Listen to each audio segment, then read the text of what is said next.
My name is Hannah Azieb Pool.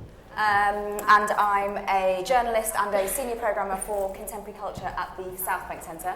And I'm so kind of delighted and honoured, and I want to say a real thank you actually to everybody here at the Royal Exchange and everybody who's worked on the Birth Project, because it's a real honour and privilege for me to be part of this project.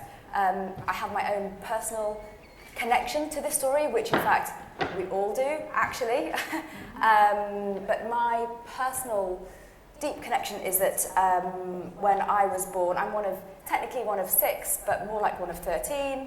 I was the 6th child to be born. I was born in Eritrea, which is in northeast Africa.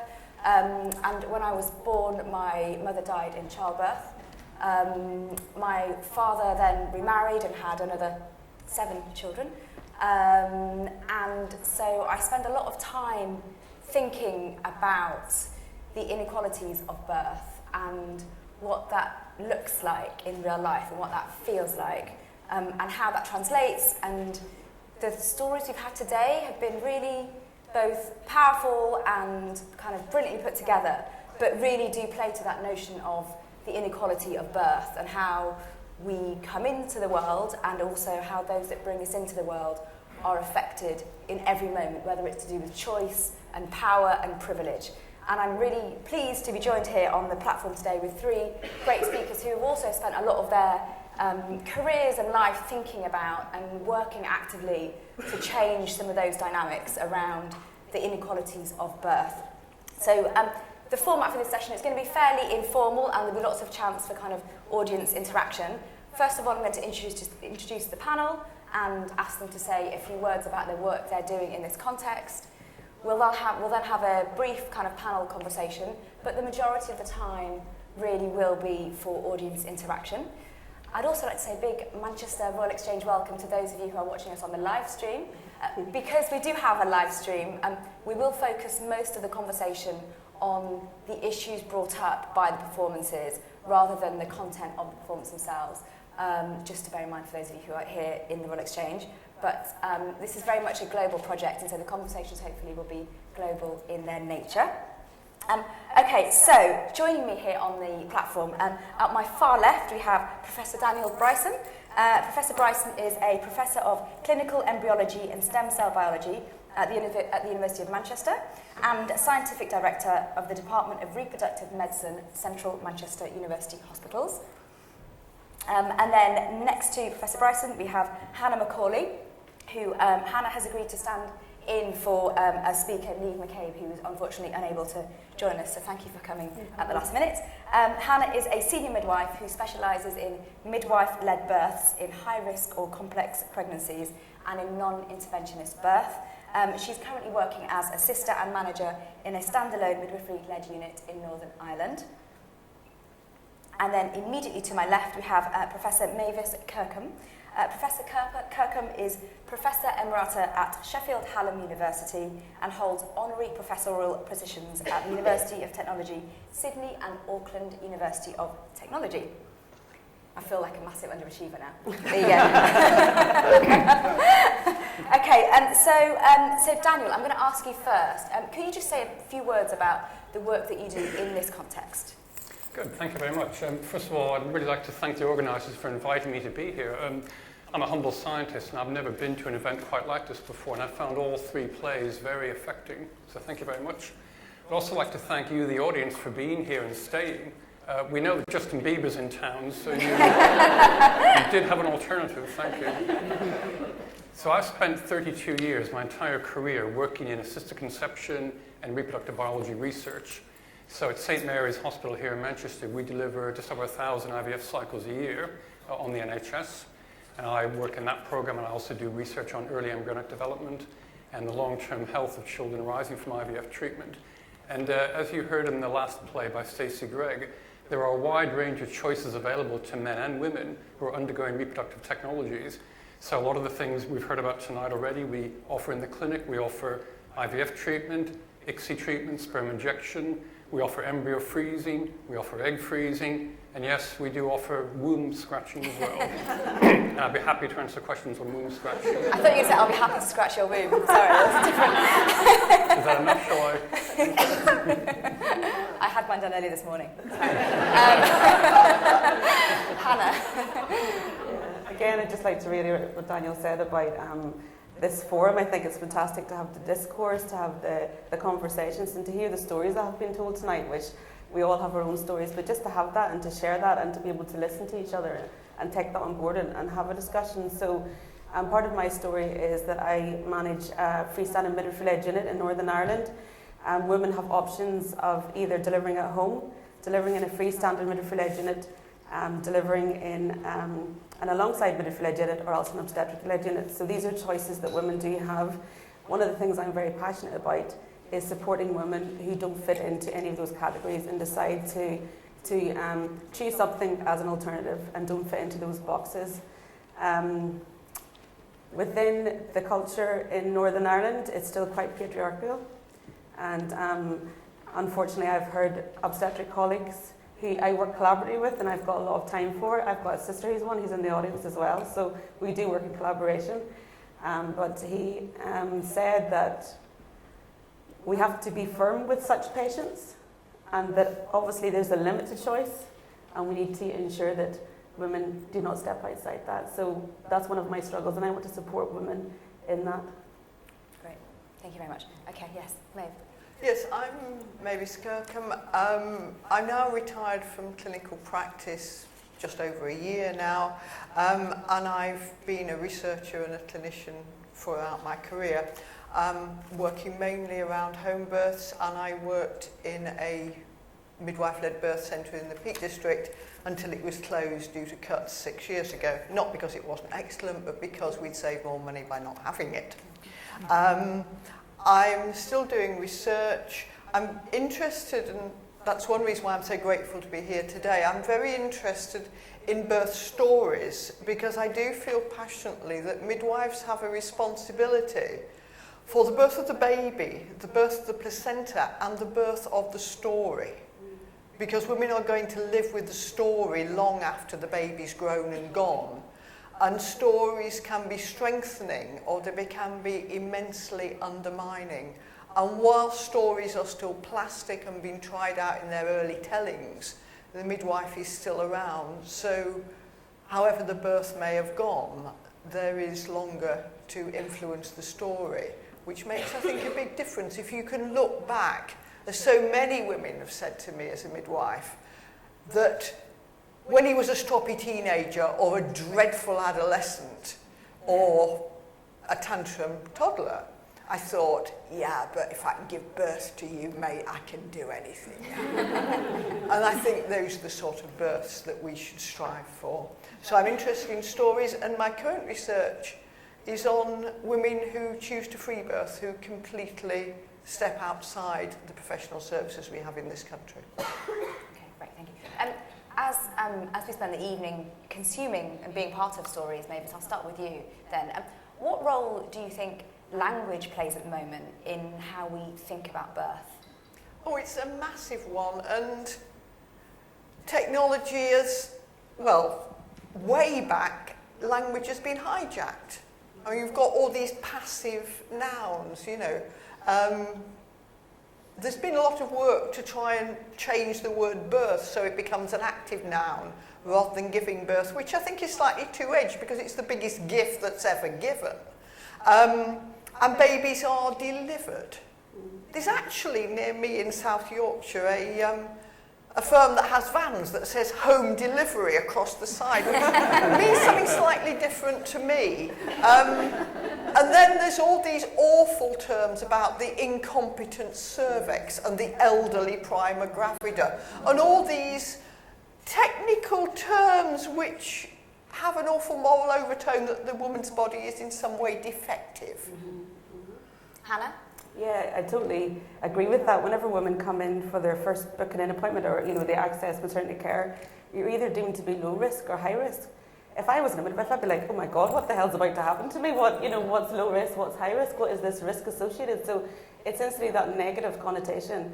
And, you know, on the back of what you said, you know, failure to progress in labour, you know, and also with regards to the discussion with regards to increasing caesarean section rates, You know, women often will tell stories about, well, you know, I don't feel that I've managed to birth my baby. You know, women sometimes find that more empowering, but I think we need to move away from that and become more kind in our language and non-judgmental and really listen to what actually is going on in the health service at the minute in the UK. We're so stretched that we don't have a lot of time to discuss with women, and I think it's really important that we move away from using words like patience. You know, patience, you know, you're in this system. We are all individuals, and most women get to a stage in their life whenever they are accessing maternity care that they are, you know, they have access to money, they have jobs, and suddenly they're in a system where that choice or options can be taken away from them. Often I think the taking away of those options and those choices is again very tied to power, and often the language is about power remaining with certain people and the rest of us being in this slightly murky, opaque level of knowledge. And Daniel, I think you're obviously at the very beginning of the process in terms of birth and choice, and there's also, you know, there's a lot of murkiness. I think we're told, you know, whatever paper you read, we're told many, many contradictory things about our fertility, about our choices, and arguably nowhere is that true when it comes to things like assisted fertility. What do you think are some of the kind of myths that exist at the moment around women's fertility in particular? One of the biggest problems, going back to the discussion about language, I think, is this idea that of failure or lack of success in conceiving, because IVF treatment is not especially successful. If you look at it per treatment cycle offered, it's about 1 in 3, 30%. But actually, that's quite similar to the conception rate in natural conception. So if you take a group of women who are trying for a baby consistently, they'll get pregnant about once every 4 cycles on average. So I think one of the things we need to address in clinical IVF treatment when we apply these technologies is getting rid of this idea that somehow people have failed if they haven't got pregnant, you know, at least with 1 or 2 attempts. So I think that's one of the major myths, is that this should be successful because I've attended an IVF clinic, gone through the test and gone through the treatment. It's not necessarily successful. You know, this is biology. Humans are not especially efficient at reproduction, unfortunately. You know, if you look at men's sperm, men do not have particularly good quality sperm compared to animals in the animals kingdom, apparently. And women, of course, suffer reproductive aging, so women are less able to conceive after the age of 35 or 40 or so. So we're not especially efficient at reproducing, and I think that kind of concept of failure needs to be taken out of the treatments we offer. That's the first thing. There are an awful lot of myths in assisted reproductive technology, which I could go into if we're interested in the detail. A lot of the problem is that the treatments we offer have to be evidence-based, of course, and it's actually very difficult to collect the correct scientific evidence when you're offering fertility treatments. So at the moment, we're very lucky in our field in the UK. We're able to offer a number of randomized controlled clinical trials which are trying to test whether different treatments are effective. And we hold the view in the NHS that those treatments should not be offered unless they're proven to be effective. But there are an awful lot of technologies that are available on the marketplace. If you Google them, you will find all sorts of things, and you can pay for them privately if you want to. And the evidence for those is not necessarily that solid. So I think that's another area of myths that we need to do a lot to address as a profession. And you touched there obviously on the difference between what's happening in the NHS and what you can then pay for. And again, you're in this area when it comes to assisted fertility whereby actually progress has led to the illusion of more and more choices, or the fact of more and more choices, but that's not always as empowering as it might seem. So perhaps, you know, so maybe 20 years ago, if a woman had reached a certain age and didn't have children, people would stop bugging you about it, essentially. Now, you can be like 50, 60, and people are like, oh, just try, there's a new thing. And that can be really actually quite destabilizing. Yeah, I think it can. I mean, you know, choice without knowledge is very difficult, I think, very stressful for people. So if you reach the age of 40, I know a lot of female friends will say this, and you haven't had children, people immediately assume, well, IVF is a cure. And we're trying to educate people that actually IVF is not really a cure necessarily. It's just an enabling technology. So I think that's a big issue for people also, yes. So if your company is offering to freeze your eggs for you, that's not necessarily the answer? Well, that's a tricky one because there are some sound biological reasons for freezing eggs. So for example, we know that because eggs are gametes which are arrested, if you like, stored in the human body over many decades, that as women get older, those eggs do become less good quality, not competent, but less good quality. So there is a biological argument for taking them out of the body and putting them into a nice tank of liquid nitrogen, if you believe that, at age 20 to store them. And that may offset some of the risks of those eggs aging in the body. But of course you have to balance that against the risk of the freezing itself. So freezing eggs per se is not necessarily a bad idea. But personally, again, I'm only speaking personally here, not for the institutions I work for or anybody else.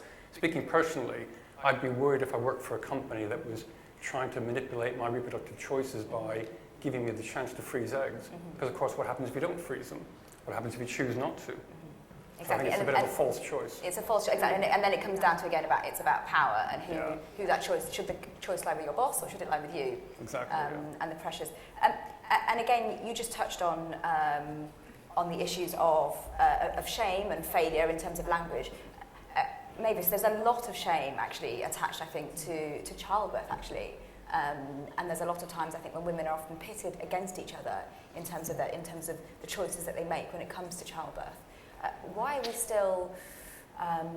we still treating childbirth as if A, it's something that should be slightly still hidden, and B, as if there's a right way and a wrong way?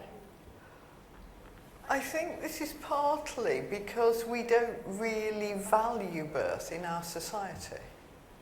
That we're not seeing it as the start of life and something that has immense knock-on effects all through the lifetime of the people concerned, and including those who are working with it. Because if we approached it as the most phenomenal investment, then we could have major outcomes for health, and we would really invest in relationships around birth. We've got this sort of industrial model now, which is going for sort of streamlined efficiency. And the only way you streamline efficiency is by having less workers in the health service. And so it becomes incredibly stressed. And birth has never been safer, and yet there's never been more fear around it, all around it, which is tragic. So where does the culture of fear around childbirth, where does that come from? I think there's always been some fear, because the further back you go, the more fearful an undertaking it was. But I think now if you take a major life event in which things can go wrong, and then you put a consumer society and technology on top of it, then you get this fear of not having done all that could be done, rather than a trusting in a natural process which one has to monitor, but which fundamentally most of the time is absolutely miraculous. But there isn't the trust now. I mean, if you had the trust, you couldn't sell the gear, could you? Which is a multi-million industry. And so that trust that's been taken away from the women giving birth has been given to the doctors. I don't think it's been given to anybody. Right. I mean, there's been research within the last few months that shows, there's a study from Australia showing the really frightening proportion of midwives in Australia who suffer from post-traumatic stress disorder as a result of their work. There's a study in Denmark showing both obstetricians and midwives suffering from shame, guilt and trauma as a result of adverse incidents. Families don't have adverse incidents, they have tragedies. It's a bit like collateral damage in warfare. You know, and there's been another study in Scandinavia, you know. I mean, we have got it wrong and we are damaging all concerned. Hannah, I think it's really important that this isn't set up as a conversation of kind of midwives versus doctors. No. I'm not suggesting that's what you're doing at all. And so I think what's really interesting in both what Mavis is saying and what you were hinting at earlier is that actually the way that we tend to look at birth at the moment doesn't do anybody any justice. Absolutely, and I think sometimes it can come forward from medical agenda, a midwifery agenda, or the system agenda, but we need to make it more focused on the woman's agenda. What does she want? What does birth look like for her? And I thought the first play touched on that, the fact that some women will choose to have caesarean sections. That's absolutely fine, and we do respect and honour that choice if someone wants that, if they're fully informed, if they know all the evidence. No one can say no to a woman about those choices that she wants to make. And I think the collaborative way of working is very important, because caesarean sections are a life-saving procedure and a life-saving operation. And the World Health Organization puts that safe percentage at 15%. So then it just means that what are we doing with the other ladies, or the Caesarean section rates in the UK that are up to 33%, what's happening with those other ladies? And talking again on a global level, I have volunteered in Uganda for a couple of years, and I continue to work with the Liverpool School of Tropical Medicine, doing some volunteer work with them. And I think a very important thing to look at is not just once the baby is born, the mother and baby are alive, and that's it. The job is done, because there's so many comorbidities, there's so many other things that we need to look at, the mental health of the mother, the family support, and that's what's going to feed into the health of the society in the future. And definitely whenever you're looking in a context in Uganda where I worked, if someone is having an unnecessary cesarean section, that's going to put her life in danger. She's going to die, more likely to die 3 times if she gets pregnant again, because there's not access to those services. So it is ultimately a very good procedure. It will save lives. But if it's used in a risky way, if it's used in a non-evidence-based way, it's going to cause more problems and more complications. But we do need to ultimately respect the choice that a woman will make. And the play about America, I've had so many of those conversations with women. I've had so many of those conversations with men and partners of women and other health professionals. And I think it's, again, just to reiterate, it's really important to have those discussions, to not be judgmental, to continue having emerging research, to continue having debates and discussions like this, because it's not about moving forward or moving backwards or where we are now. It's about understanding that if we're talking in the context of childbirth, the woman is at the centre of that, and what she wants and her needs as well. The baby, of course, is very important in that procedure, but I have yet to know a woman who has come to the point of birth and wants to put her baby at risk with her choices. That has not happened in my career so far. Great, thank you very much. I think we're going to now open up to questions and interventions, so that we can have as many people speak as possible. If you could keep your questions or interventions to kind of fairly short, 30 seconds-ish. You don't have to time them, but I may do so. We do have roving mics, so if you could wait for the microphone to reach you, so that everybody who's listening and watching on the live feed can also hear your question, that would be great. So just put your hands up if you have a question or a comment. That would be fabulous. Yes, over here.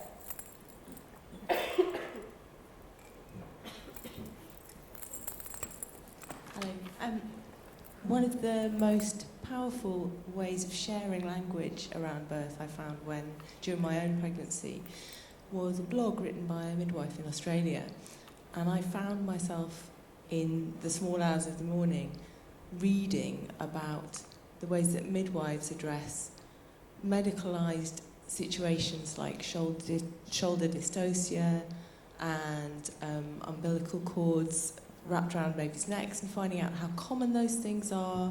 And I found it immensely reassuring and immensely empowering to read about the ways that those are quickly and effortlessly solved by midwives just dealing with birth in a very stress-free way. And I found I suppose I was interested by the way that we can take technology and share those stories which are untold, and as some of the writers tonight have observed, have been taken away from us in a way, and can take those stories back and share them again.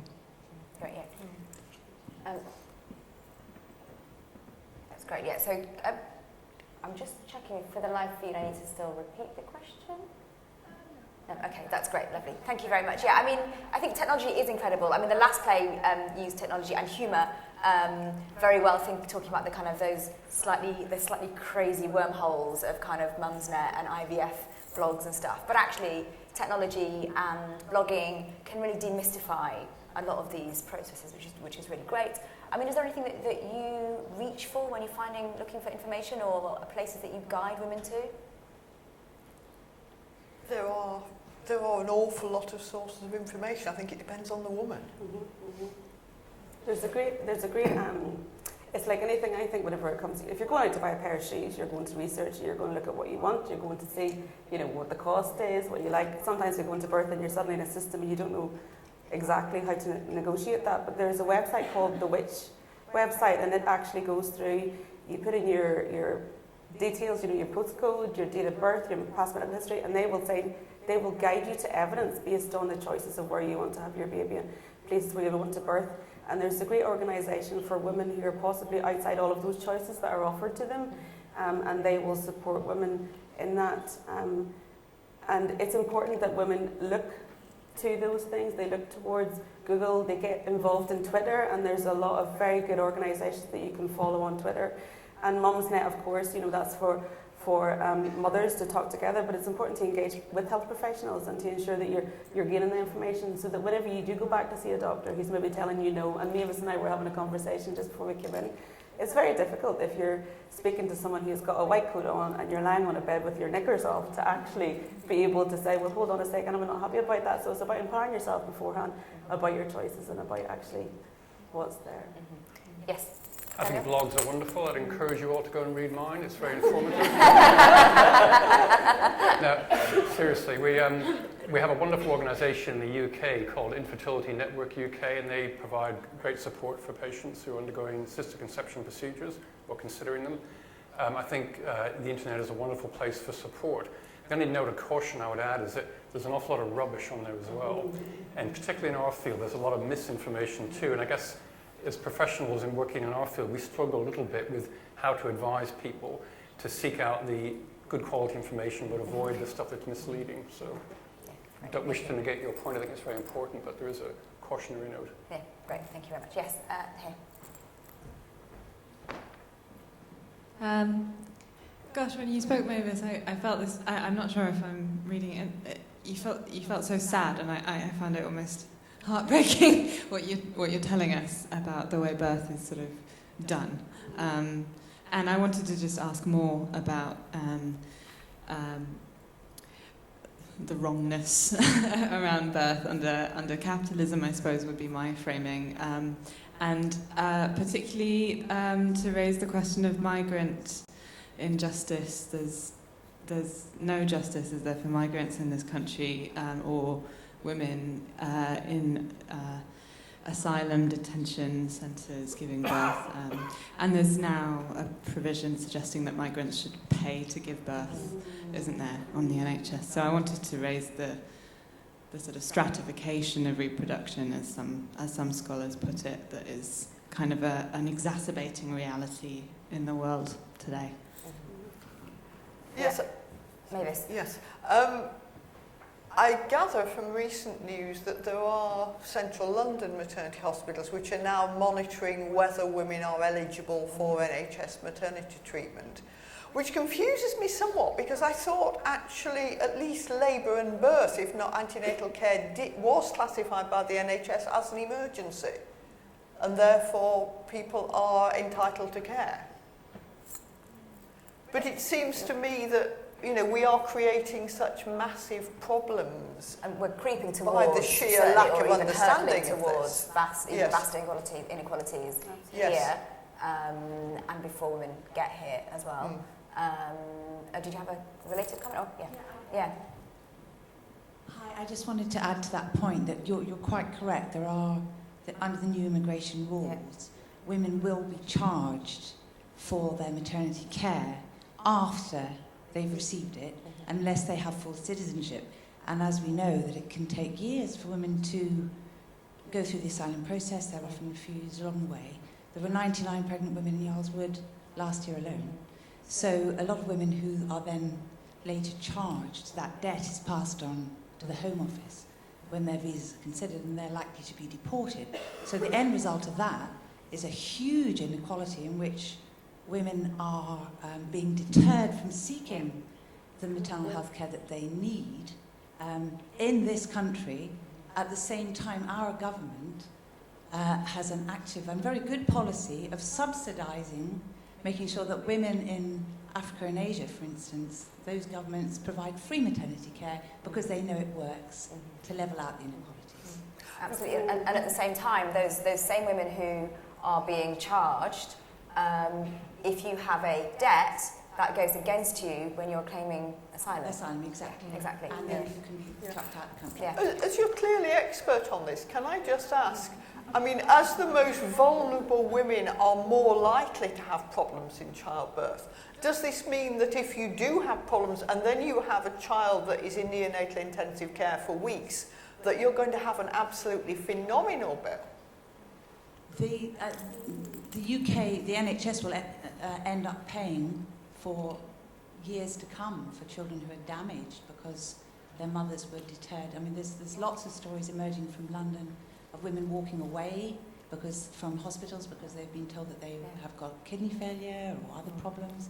And this is a population, as we all know, which already has double the national rate of stillbirth. So yes, my name's Bridget McConville. I'm from the White Ribbon Alliance. So Hannah, we know you from the past. And also I've been working with City of Sanctuary, which has a maternity stream who's very actively campaigning on all that. But very few people know about this. And I think midwives are very confused as to what to do because midwives, of course, their first duty is the care for the woman. So what is she to do? I think RCM and Royal Colleges are just beginning to work on this, but certainly it's an area that we absolutely have to stand up for migrant women and women seeking asylum in this country. It's huge social injustice. And again, also, there is also to me, I think, and I'd love to know the panel's view, it's fairly obvious that you start with migrant women, but let's not assume that that's where it's going to stop. They might be the beginning because they're the ones with the least power at the moment and the fewer people standing up for them, but actually, arguably, they're moving towards everybody paying. And at the minute, I've just come from the Royal College and Midwives Conference. They hold an annual conference. Next year, there are going to be 3,000 midwives short in the UK. So there's already maternal health in this country is not being valued or invested. And again, Niamh McCabe, who has been called the authentic mother of modern midwifery, she said that the way that women are treated in childbirth is an indication of their stature in society. And that's what I believe, that they're not investing in that. Midwives are becoming burnt out. I have a lot of colleagues who have actually left the profession. So if you're already entering into a health service where midwives are at the coalface of it, wanting to be with the women, wanting to support the women, but don't have the facilities to be able to do that, that's a challenge for people who are accessing care like the migrants, but also for women who are here. And it to me is just about the fact that it's not valued, that we need to do more to talk about it, to raise the agenda again, and the RCM do have something to do about it. We need to engage politically in that way, in whatever way we can. Yeah, and we have research published this week showing that not only are we vastly short of midwives, but midwives are leaving because they're overworked, understaffed, and they cannot give the care they want to give. It's not they don't want to be midwives, it's the system prevents them being midwives, and so they leave in utter frustration. It's a very vicious circle now. Thank you very much. Another question? Yes, we've got over here. Hi. I kind of wanted to pick up on the idea of sort of birth and I guess women in general kind of being undermined and not valued. And so I've just started a master's in sexual health, so it doesn't focus on the reproductive side. But just thinking that we're not taught this in school. You're not taught about your choices. You're not taught about childbirth. You're told about how you can become pregnant. And potentially, depending on your school, you may have a class about how not to get pregnant. But we're not told about what to do when you become pregnant, what the system is, what are you meant to expect.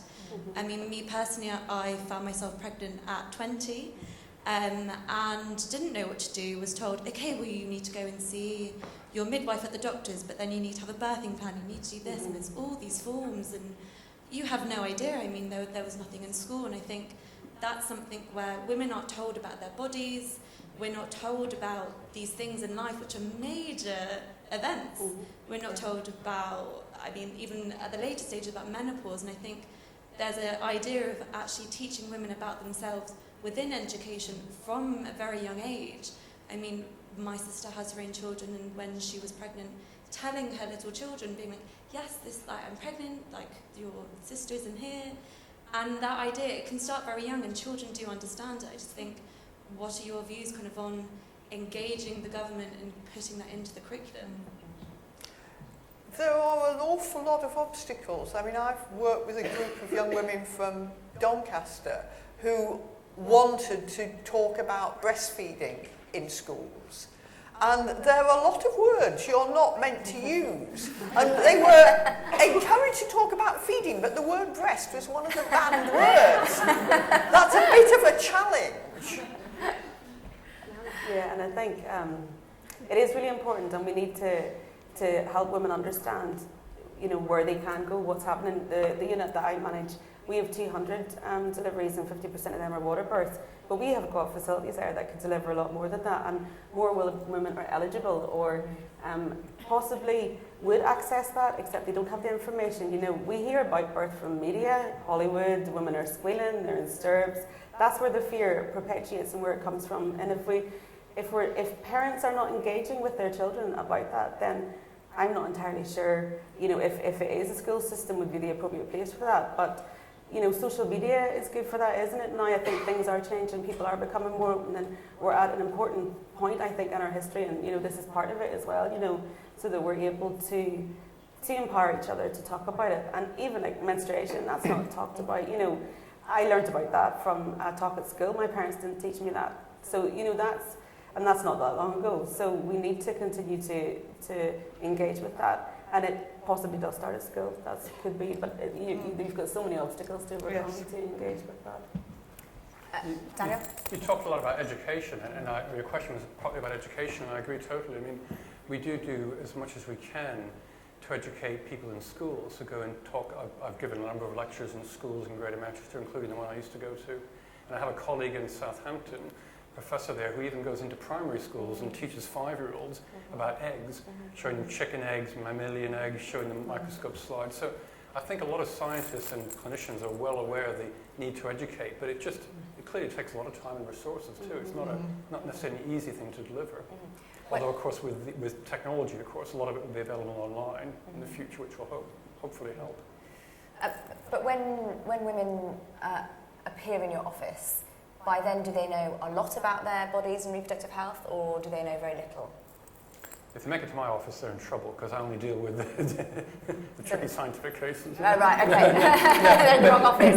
If they make it to a clinic consultation in our department, generally speaking, they're reasonably well informed, yes, because we do open evenings that people come to, couples come to. They've looked up a lot of information on the internet, so they're usually reasonably well informed, but of course it varies wildly. You have people coming to us who have PhDs in developmental biology, other people coming who don't really know much about reproduction at all. Right. So it varies wildly, of course, and we cater for all interests. Okay, great, thank you. Another question? Yes.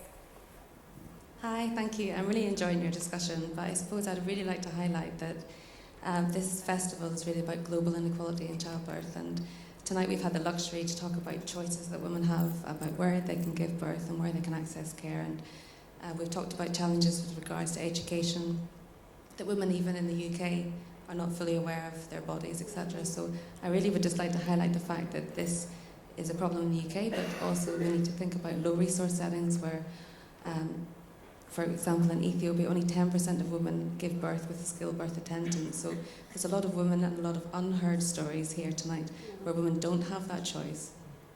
And they don't have the choice to access care, and they don't have the choice of what quality of care that they receive, and they often don't receive good quality of care. So I'd just like to take the point that there's a lot of women in different countries who don't have the choices that we have the luxury tonight to talk about. Yeah, absolutely, very good point. And I think what's really interesting both with the project and some of the other plays, but also the context in which this festival is happening, is that it's bringing together. So absolutely, we're sitting in levels of kind of huge comparative privilege that we're discussing in terms of socioeconomic privilege, but also in terms of race and class. And yet at the same time, actually, I think it's also really important to highlight that actually everything isn't okay here. Sometimes I think with these debates we can very much other women and act as if the problems are all over there. But actually here we need to, and these conversations need to be joined up. So the activism that's happening with sisters in Ethiopia or sisters in Uganda needs to be joined up with the activism that's happening with sisters in Northern Ireland and in the US. Do you think, I mean, how are those conversations happening? Is anybody working here on a kind of a local, national and international level? I think they're working at a lot of levels. I mean, there's lots of links now through the Royal College of Midwives with various maternity services throughout the world, and lots of individuals. I mean, you've been working in Uganda, I've been working in Ethiopia earlier this year. I think there are a lot of links, but I mean, compared with the need, they're a drop in the ocean. And the need is not just maternity services. I mean, Ethiopia, for instance, is transport. It's the sheer impossibility of the geography of much of the country. It's male power. It's sheer grinding poverty. It's the fact that women are too young, too poor, too malnourished before you get anywhere near reproductive issues. So, yes, efforts are being made, but it's a massive global issue. Yeah, and I think there's a lot more advocacy groups definitely happening. There's a lot more discussion. There's the White Ribbon Alliance. There's lots of different things happening. There is, whenever I was in Uganda, I was involved in sub-advocacy as well. But those guys are linking up and linking in with things that are happening here, because we all have things that we need to discuss and to get out there. So it's something that, last night I was here and someone made a comment that it's time for women to stand up to be heard, and I think that is already happening. I think we're doing that already, and we're doing it very well, and I think it's important that we all engage in that whatever way we can. Twitter's a fantastic forum for that, isn't it, you know? But again, you know, having more, and I would like to see what would happen with this forum once, you know, the actual festival ends, where it goes, and how we continue that to happen. And use our professional bodies, you know, the Royal College of Gynecologists and the RCM, linked in with people like the Liverpool School of Tropical Medicine, and other agencies are doing fantastic work globally, but also linking that back in here. And we've got a lot to learn from what's happening in other countries. It's a two-way thing, well. exactly. Yes, There's a lot of things to absolutely. learn. Absolutely, Yes. yeah, very good point. Yeah. Great. Yes, another question over here. Hi, I've got 3 children, an old one, and then I've got a set of twins. So I've since become a trustee for TAMBA, or the Twins and Multiple Births Association.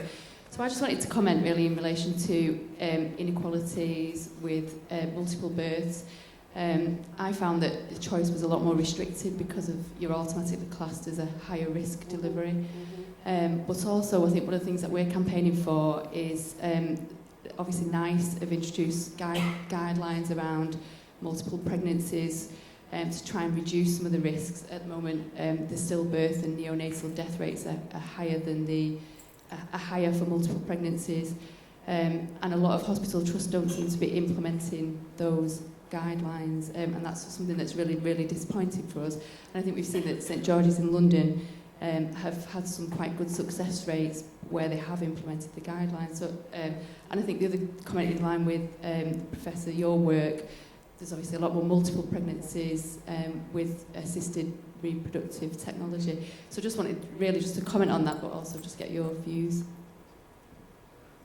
So the proportion of multiple births in the UK is about 16% now. I just saw a paper from the Office of National Statistics this week, actually, and it's not going down at the moment. It's 16.1% last year and 16% the year before.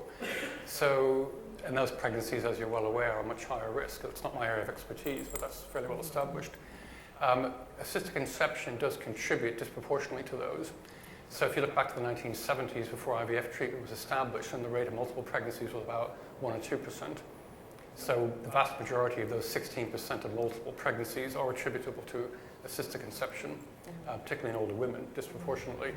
So in our field, that's been recognized now for quite a number of years, and the Human Fertilization and Embryology Authority and the professional bodies, which is the British Fertility Society and the Association of Clinical Embryologists, have drawn up professional guidelines to try and limit the number of multiple births from assisted conception, essentially by putting one embryo back each time to make sure we don't get non-identical twinning. And following those guidelines, the proportion of IVF births per year in the UK, which are twins or higher order, has gone down from 25% to below 15% now, and should go down to below 10% in the next few years. So that will mean those overall statistics come down. So I can't comment on the guidelines for dealing with twins, but certainly in terms of generating them, I think everybody in our field is well aware that this is an area which needs consideration. And Dr. Mavis, Dr. McCabe, who was supposed to be here tonight, has a fantastic story that I'll share with you. And I suppose with the NICE guidelines and with twin pregnancy, once you get to to term, then the pregnancy, I think, needs to be looked at again. If there's no complications have arisen at that time, then it needs to be reclassified. There was a lady who was pregnant. It was her 10th pregnancy, and she was pregnant with twins, and she had the rest of her children at home. But this time, the trust were like, no, that's not happening. You would think they really disengaged with her. She travelled 2 hours whenever she was in labour to go and see Dr. McCabe, who's a real advocate for women and their choices. And that lady had both the twins were breech, and she laboured and delivered in the water. And that's because Niamh was willing to support her, to be with her as the expert. And I think that's important as well, that we look at people as individuals, not just as you've got twin pregnancy, or you're a prima gravida, or this is your 10th pregnancy. We need to look at everybody as an individual and take those choices. So hopefully women will have more options in the future with regards to twin pregnancies. Yeah. Great. Yes, over here.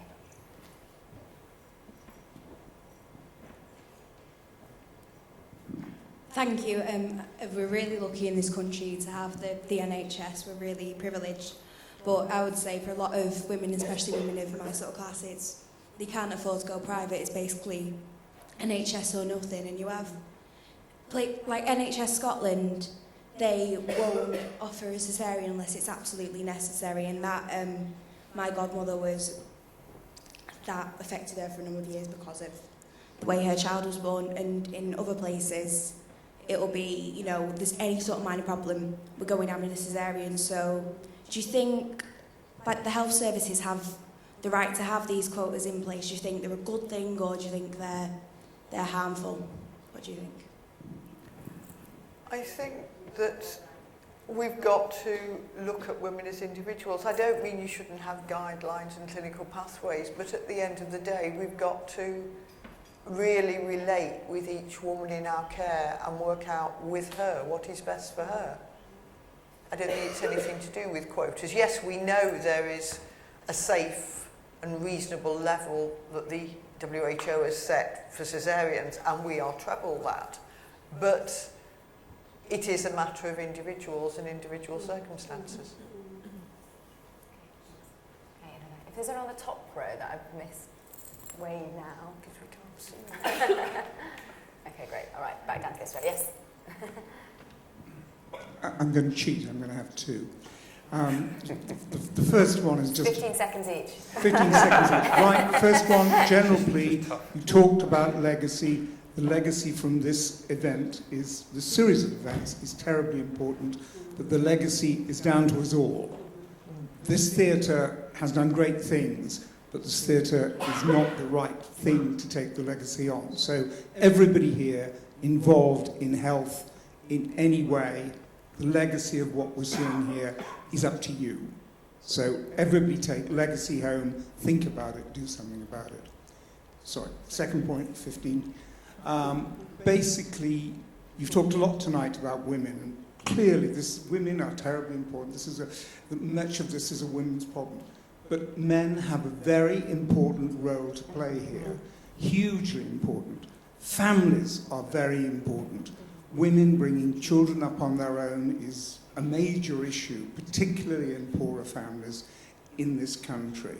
And therefore, you talk about education. You didn't talk about education for men. Men, boys, almost more than women, need that education. They need the education to make it more real to them, to make them understand what it really is all about and their responsibility. Men have a huge responsibility here, a responsibility which many of them are just not taking. Just casual sex, that's it. Casual sex leads to babies, that's it. You're then responsible. You're on the hook. So what we need to do is to involve men far more in this. And if we don't, then we're never going to solve many of the problems. Yeah, very good. I think you're right. I think I'm going to maybe slightly paraphrase. I think you did just say that this is a women's problem, and actually it's not. It's everybody's problem. It's everybody's issue. What can we do, Daniel, to get men more engaged in conversations around fertility and birth? Yeah, it's a very well taken point. So when we treat couples by assisted conception, we very much treat couples when available, so the men are fully involved. But going back to a comment earlier about the fact that some of the policies around childbirth reflect lack of value of women in society, with fertility treatment, I'd almost argue it's the other way around, that a lot of the focus of the treatment is on women, and actually it places very high value on them. Maybe we can constrain their choices, which is something we can discuss, but we actually value the woman, and if anything, it's the man that does get left aside slightly in that treatment. So we do treat them as couples, that there is a danger that the man is just treated as a kind of an accessory who disappears off into a little room, comes back with his sperm sample, and that's it really. So we do engage them fully. It's an issue. So we run male support groups for men who particularly want to discuss problems around fertility, around issues with male fertility or male factor fertility. So of all the couples we see, roughly 30 to 40% of the couples who come to us have a problem with the males. A problem, I'll say, low sperm count or abnormal sperm of some kind. And those men, of course, need a lot of support as well. Education, again, it goes back to schools, I think. When we go into schools, we talk about male and female infertility equally. We talk about treating people as a couple, so male and female gametes. When we teach undergraduates at the university, master's level education, we treat the man and women as a couple. We consider both sides equally. So I think a lot of it's to do with education, but bringing men into discussions as part of fertility treatment is difficult. They are much more reluctant than women. I have to say, we run support groups as well, and when we run support groups that I go to speak to, the men come. They come with their wives, they come with their partners, so they do make an effort to attend. I think men are trying, but they need more help. Hannah, if we're agreeing that a lot of what happens to women, a lot of the violence that sometimes happens and the removal of power that happens to women during childbirth is almost like state-sanctioned violence. It's violence against women's bodies and taking away choices. But again, that still affects men. So again, how can we engage men in changing some of those attitudes and those views and those experiences of women? Great. Yeah, so we would invite all men to come to antenatal appointments with their partners, and also they take part in birth and preparation classes. In the unit that I manage, we offer hypnobirthing, and the man is an integral part of that. So he's not just a person in the room whenever she's given birth. They're actually a network. They're together. They're a unit. And I think it is very important that they do have the discussion, like the couple had, during the play, that the man needs to be involved in that. And they may have different opinions, but they have to work that through. That's part of their relationship. That'll be part of a conversation that will lead into how they're going to raise their child as well. That's all the partnership that is there. So I think it is essential that we involve men, and also postnatally once the baby's born as well. That can be a difficult time whenever they're both exhausted. There's a lot going on, so men need that support as well as women. So we do try and engage them as much as we can, but again, men may not feel that that's actually happening. So there's probably more work to do around that. But can I just add that whilst I absolutely agree with all that's been said about it involving men, we do need some face-to-face midwifery care of women alone, because behind this there is the issue of domestic violence. And we know that domestic violence tends to escalate in pregnancy. And so we cannot have the man present all the time, because you cannot screen for domestic violence in front of the partner. If you had a violent partner and the midwife said, "Are you subject to domestic abuse?" what would you say? There has to be some privacy in some consultations. And sometimes as a midwife you have to think, well, my back is broad and I'm going to have to ask this man to leave this situation because I don't have to live with him afterwards and she can't. So it's a matter of quite subtle judgment sometimes. Great, thank you. We are running out of time, so I'm going to ask the panel if, as a kind of closing comment, if you could just tell us one thing or two things, if they come to mind, that you think, particularly in your own individual fields, that would radically change and you would like to see happen in terms of the context of the politics, I guess, of birth. Daniel, I'm going to start with you. One thing, but you can have more than one. Some further away and work back. Yeah, I guess, or maybe a simpler way of putting it then is, what would you like people to take from this conversation, whether they be people with huge amounts of power or small power? I believe we all have power in our own lives. What's the one thing that we can kind of do to change things? One thing is educating women to consider having children earlier in their lives, earlier in their careers, if possible. That's the single most important factor that limits reproductive choices now, because the average age of a first baby is rising rapidly to early 30s. Start with a really, I love it. You're ending with a really uncontroversial thing. You can't just end on that. Daniel, I should have let you turn you.